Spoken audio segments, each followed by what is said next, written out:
Greetings, friends. Bonjour chers amis, dans cette série vidéo, nous avons parcouru le livre incroyable « La tragédie des siècles ». Nous en sommes au chapitre 27 intitulé « Réveil moderne » qui décrit la différence entre un vrai et un faux réveil dans la vie d'un individu. Si vous visionnez cette série pour la première fois, je vous encourage à télécharger votre propre copie gratuite de « La tragédie des siècles » grâce à l'URL en bas de l'écran. Nous lisons que partout où la parole de Dieu a été fidèlement annoncée, les résultats en ont attesté la divine origine.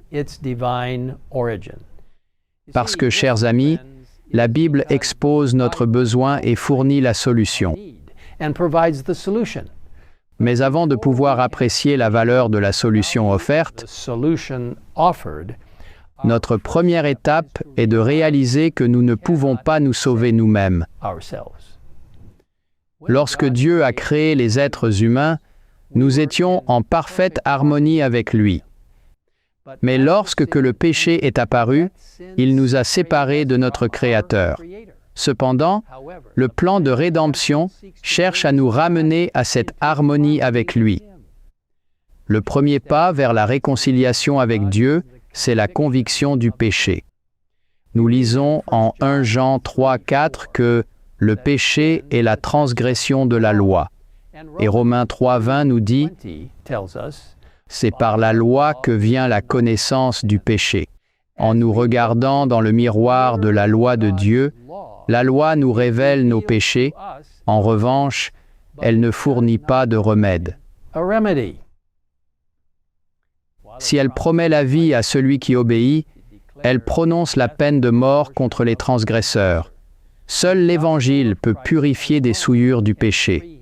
Par la conversion à Dieu, dont il a transgressé la loi, et par la foi au sacrifice expiatoire de Jésus-Christ, l'homme obtient la rémission des péchés passés. Cette promesse nous est donnée en 1 Jean 1,9 que, si nous confessons nos péchés, il est fidèle et juste pour nous les pardonner et pour nous purifier de toute iniquité. Il s'agit d'une promesse complète, mes amis. Elle commence par la confession, qui est une étape très importante dans le processus. Lorsque nous confessons nos péchés à Dieu, nous reconnaissons que nous avons péché contre lui et regrettons d'avoir enfreint sa loi sainte. Romains 3,23 nous dit « Car tous ont péché et sont privés de la gloire de Dieu. » Cette tristesse pour le péché contraste avec la tristesse que le monde apporte. Comme nous le lisons en 2 Corinthiens 7,10, en effet, la tristesse selon Dieu produit une repentance à salut dont on ne se repent jamais, tandis que la tristesse du monde produit la mort. La vraie tristesse pour le péché est le résultat de l'œuvre du Saint-Esprit. D'une vraie tristesse découle un repentir sincère qui opère une réforme dans la vie d'un individu. C'est en cela que consiste la nouvelle naissance. Par la grâce de Dieu, les gens sont transformés. Les personnes au cœur dur deviennent aimantes. Les ivrognes deviennent sobres. Les gens malhonnêtes deviennent honnêtes. Les cupides deviennent généreux. Les orgueilleux deviennent humbles. Ceux qui vivaient autrefois pour le monde vivent maintenant pour le Christ. C'est un vrai repentir, un vrai réveil. Malheureusement, il semble que chaque fois que Dieu offre quelque chose de vrai, pur et juste, Satan propose une contrefaçon. Alors qu'un vrai réveil exalte la Bible et apporte une profonde recherche de cœur et d'humilité, les faux réveils sont basés sur les sentiments. Ils font surtout appel aux sentiments et on y trouve un mélange de vrai et de faux propres à induire en erreur. Elle décrit ces faux réveils plus en détail. Les réveils populaires sont trop souvent produits par des appels à l'imagination, par l'excitation des émotions. Ils satisfont le goût du clinquant et de la nouveauté. Les convertis recrutés de cette façon sont peu désireux d'écouter les Écritures. Le témoignage des apôtres et des prophètes les laisse indifférents. Les services religieux qui n'ont rien de sensationnel ne les attirent pas. Les messages qui ne font appel qu'à la raison ne trouvent aucun écho dans leur âme. Les avertissements positifs de la parole de Dieu qui concernent directement leurs intérêts éternels sont pour eux lettres mortes.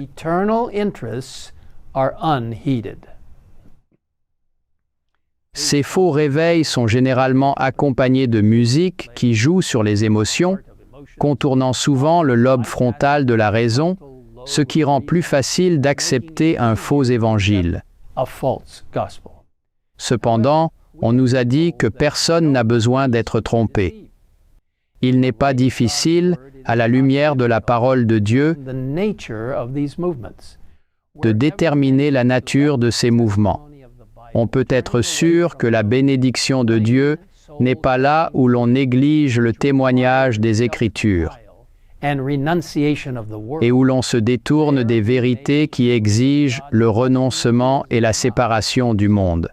Jésus lui-même nous dit « Vous les reconnaîtrez à leurs fruits ».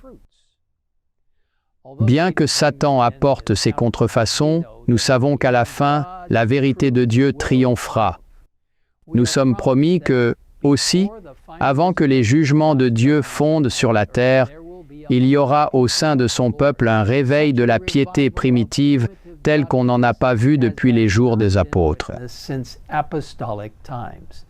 Dieu accordera à ses enfants l'esprit et la puissance d'en haut.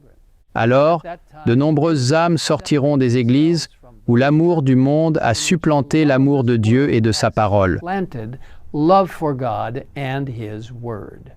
Beaucoup de pasteurs et de fidèles accepteront joyeusement les vérités que Dieu a fait proclamer en ce temps-ci pour préparer un peuple en vue de la seconde venue du Christ.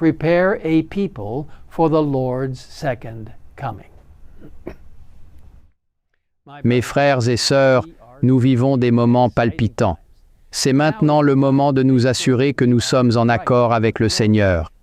C'est le moment pour une confession et un repentir sincère.